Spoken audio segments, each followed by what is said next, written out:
Hey guys, let's see, we're going to get all the technical stuff worked out right now.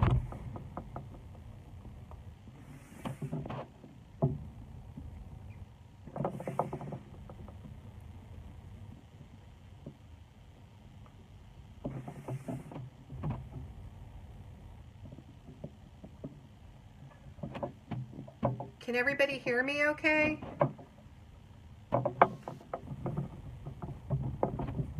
You let me know. We're going to let everybody kind of join up and see what's going on. Hi everybody.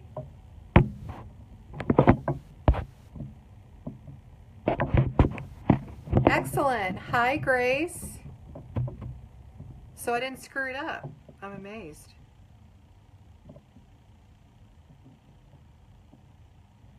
So we'll give some people a chance to join in. Hi, Sandra. So for everybody that's joining in, or for people that are joining in that have no idea why you're here. Hi, Sue. Hi, Bonnie. We're going to start stitching up the Wise Craft Stitch Along. And a lot of you have been watching Alyssa Thomas of Penguin and Fish Crafters stitch hers up. It's been so much fun to see everybody's versions and to see Alyssa's version. So let's make some more. And I'm going to turn this around here in just a minute. I'm going to give people a chance to join in, and then we're gonna flip it around and I'm gonna show you how I did it, how I stitch up mine. So oh, it's fun to see where you guys are from. Excellent. Hi from Wisconsin. Hello. It's been so much fun. I have shipped these kits out all over the country, out of the world. Outside of the country. It's very cool. It's very cool. So I'm excited to see what everybody does. I'm excited for those of you who have never tried to English paper piece. It's really fun. It was like the thing I thought I would hate that I actually really love. And as you get better at it, those hand stitches are super satisfying. And what I like about it is that I can do it and watch TV. My husband and I just started watching American Horror Story, and so rather than stress eat, I can actually like stitch when I get really nervous and really scared, because I like scary stuff and I don't want to like stress eat through it. And The Walking Dead's coming back next month, so we need all the stress stitching that we can get here in this household. So hi guys, thanks for joining me. So just to recap, we're going to start stitching up the Wise Craft hand stitched project for my book. So I'm going to flip it around, and I'm trying to make sure that I can see your comments as I flip the camera around. So hang on just a second here and let me, here we go. Okay. Yes, I think I can see everything. Okay. Yay, from Hawaii. It's so funny. I remember stitching or sending all these kits out. This is very cool. Okay, so I'm going to flip this around. Whoops. So that we can see what we're stitching. Trying to make sure you guys have plenty of light. Here we go. Okay. So I'll show you the picture in the book. This is what we're stitching. And I wanted to tell you a little bit about the inspiration for this project. It's pretty funny. So I know that it looks a lot like a flower, or some have commented that it looks like a flower. I actually think it looks a lot like a snowflake. And The reason I was inspired to do it because, let me get it in the frame for you. My hairdresser, who I've seen for years, she's got a really funny sense of humor. And she always says that we're all special snowflakes, which I think is so funny. So this is our special snowflake. So everybody's making a special snowflake. And it'll be really fun to see everybody's special snowflakes. I just love that expression. So anyway, I was inspired by a snowflake to do it. So in the book, I'm going to pull out the original piece so you can get a really good look at it. So when I did this piece, you guys know that I do a lot of scrappy quilting because I use a lot of thrift store fabric and things like that. And so I actually played with value when I did this. And it was just a loose play with value. I had like a stack of Liberty of London scraps, literally scraps. And so that's kind of where this came from. But as you can see, the center octagon piece, that's kind of a light value. And then the little flower area around it was kind of the dark value fabrics. And then the next round was kind of the light again. And then I did some darker here and some lighter around the outside. But I kept these rules really loose because I get bored really easily. And so I try to rein in my ideas by giving myself these rules when I start making things like this. And then I get bored with my rules, and so I changed my rules. And so once I got out here, I started stitching from the center out. And once I got out here, if there was a fabric I really liked a lot, I just used it. I didn't care if it was a light or a dark value. So anyway, so this project is so portable, and that's what I love about it. I wanted to have a hand-stitched portable project. I'm going to show you in all three of my videos. At the end, I'll show you how I framed it, and we'll actually frame the one that I am going to work on with you guys. So let's get to the actual stitching. And some of you, or hopefully everybody, has found the template. There is a template that you can download. And yeah, I'm seeing a lot of people with Liberty of London fabric.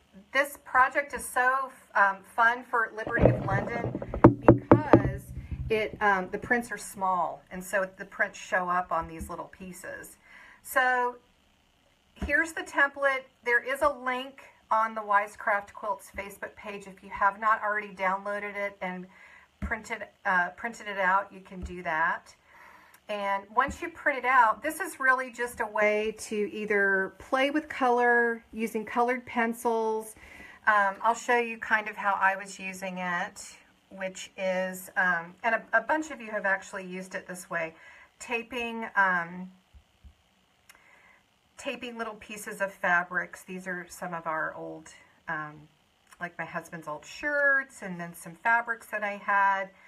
So I just taped them down.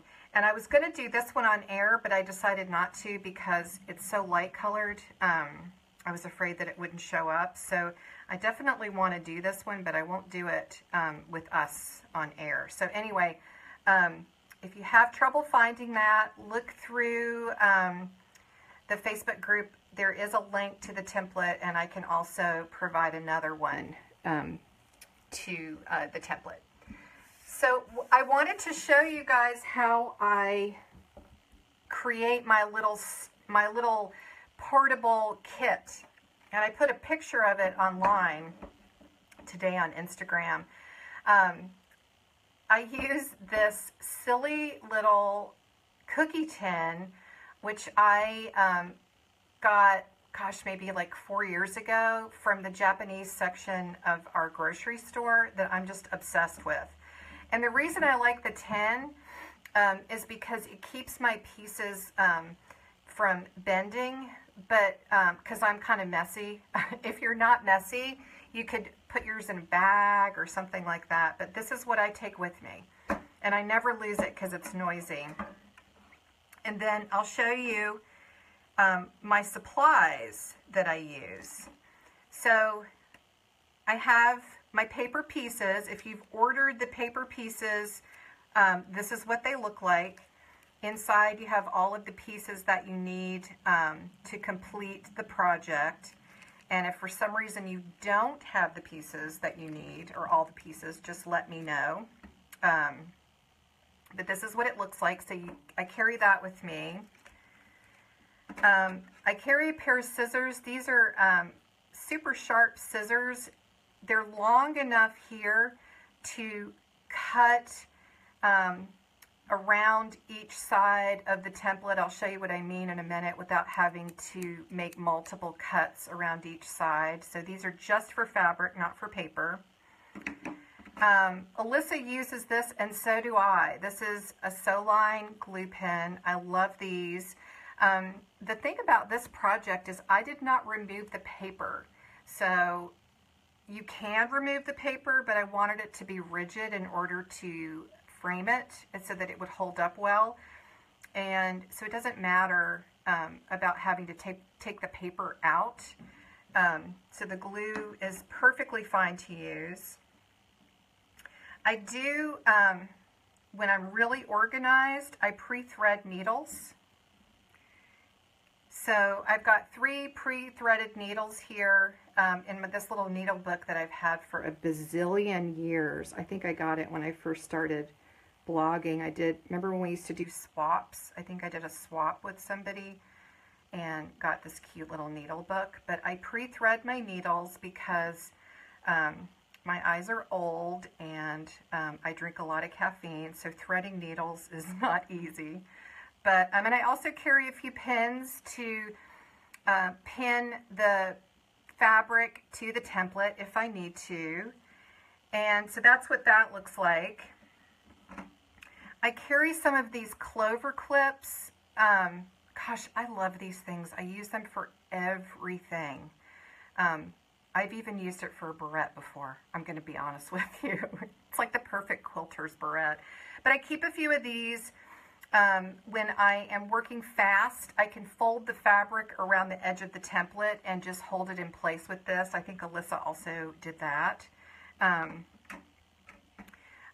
use beeswax to put my thread through. I'll show you how this works. I know that everybody's freaking out about Thread Heaven, and I'm going to be honest with you, I've never used it before, so I use beeswax. So there's these little grooves in here, if you can see that, and I just run my thread through there a couple times, and it just keeps the thread from knotting up. It just kind of coats it a little bit. So anyway, I do use that. And for my thread, I use Orfil 50 weight thread, and I mainly use that because it's thin and I like it, and I'm a big fan of Orfil thread, so that's what I use for all of that. I also use a Hera marker, and I keep this in here. I use these all the time too. I was actually thinking of putting a chain through it and making a pair of earrings. Seriously, I'm just kidding. I'm kidding. But I'll show you how I use this, because I use this for fussy cutting. And it's really helpful because a lot of us don't like to mark on the face of our fabric. So I keep all this in there and have this for whenever I need it. No doctor, no scary show is going to keep me from stitching. The type of thread that I need is, or that I use, is Orfil 50 weight thread. So 50 weight's kind of a thin thread. So for this particular project, I am going to use some fabrics I'm going to do a fussy cut version, and I'm going to show you what I'm going to use. So my friend Betts has this really cute line of fabric out right now called Juxtaposy, and so I have some scraps here that I'm going to stitch up and fussy cut some motifs out. Isn't it cute? I mean, there's these llamas. Look at that, so cute. There's a lot of really fun little images to fussy cut. There's some llamas here. There's a little turtle and a butterfly. And there's also some really cute flowers. So these are the kind of motifs that are fun to fussy cut. So anyway, these are the scraps that I have. And so we're going to stitch these up. I'm going to show you kind of what I've done so far.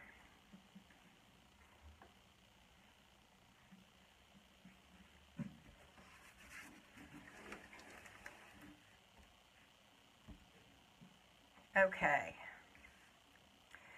So here's what I've done so far. Don't panic if you're not at this stage, because it's not something that we have to finish by a certain time. This is just to give you something to show you what I'm working on. So one of the things when I am fussy cutting that I really like to do is, and I keep this in my kit too, is I take a piece of clear,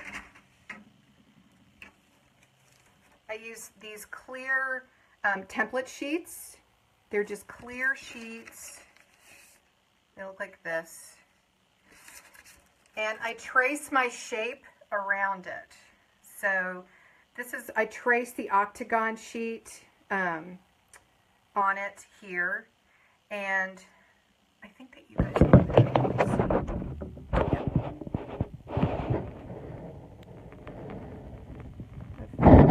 here. Okay, so here's the template that I traced for the center. And do you see how I did the little llamas? Aren't they cute? I think they're so cute. But I wanted to feature this little piece in my fussy cutting. So here's what I did. I traced the piece onto this plastic so that I would have it. And then I use my hair marker, and I'll show you how I do it on the fabric. Normally I would say you should have a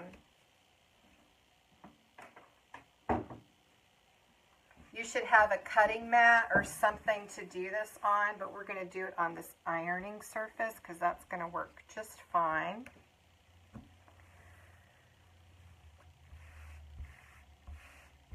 So if you need to iron it, you can just give it a little press and it's no problem. So if I want to use this area right here, I'm going to take my template and I'm going to just play around with the placement of it. So like I want to get a little bit of their faces in. I like the flower kind of centered. I've got one of their legs each, like their hind legs. And so that's what I have. So if that's the area that I want to fussy cut, then I will take my hero marker and I run it alongside the template several times just to sort of make a little crease there.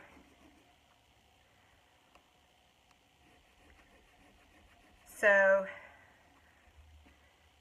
you could do this on like a magazine or something if you're traveling. Your doctor won't care.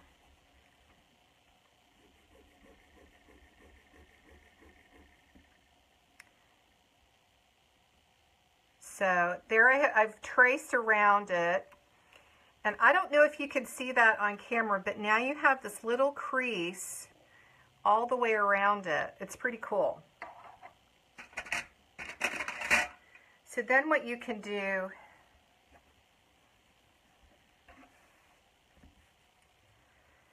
is watching that crease. I don't know how well this shows up. I'm going to cut around it, leaving at least a 1/4 inch. And you can start by, cutting out a little bit more and then trimming it down. But you definitely want at least a 1/4 inch. So now I've cut out the motif, and I'll see, can you guys see that little impression? So that will kind of go away later on, but that gives you, something to fold around, which is great. So then let's sew it on our piece. Let's sew our llamas down. So what you need, or let's glue our llamas down, this is what I should say. So you need your glue pen, you need your octagon template, or the shape that you want, and you need this on the front, which there is no front or back, but what I do is I just put a little X of glue on the front.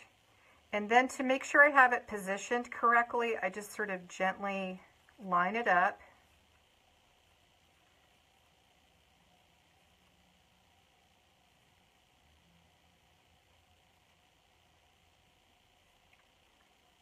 There. So it's kind of done. And then one thing, if you really want it to stay, you can always just kind of touch it with the iron. It kind of helps to activate the glue. So now I have it hopefully really well positioned. Adjust that a little bit. There. So now I can see that I need to trim a little tiny bit around. So I'm just going to trim this up a little bit. It really doesn't matter if you have a lot beyond a 1/4 inch. You don't have to stress about that because it's just going to make it warmer if you use it as a quilt, right? So it just doesn't matter that much. Anyway, we'll get rid of that. So then with my glue, I'm going to glue the sides down going clockwise. I'm right-handed. That just seems to work for me, to always go clockwise on every single shape. It may work better for you to glue going counterclockwise. I would just say pick a way and be consistent, and that way all of the seam allowances will kind of be going to the same direction, which is good. So I'll start at the top, and with my glue pen, my Sew Line glue pen, you could also use a kid's school glue, a washable school glue. I'm just going to put a little line of glue, and then I'm going to pull this up here so that you can see what I'm doing. I'm just going to fold it down.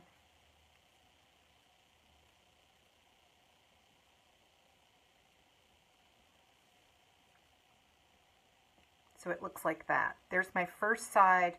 I've got a nice crisp edge there, and so that's your goal for every side. So then I'm going to do the second side, and because there's a little bit of that first fold overlapping the second side, I'm going to put a little bit of glue on that.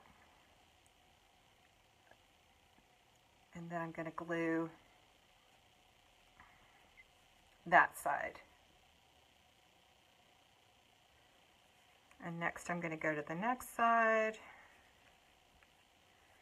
And you're not trying to stretch the fabric around, you're just trying to fold it neatly around the shape so that you have nice, clean, crisp edges to sew together. Yeah, glue basting is like, it's awesome, especially for this project. It just makes it so much easier. I'll show you guys how to thread baste too, because thread basting definitely works too, and it's not that hard.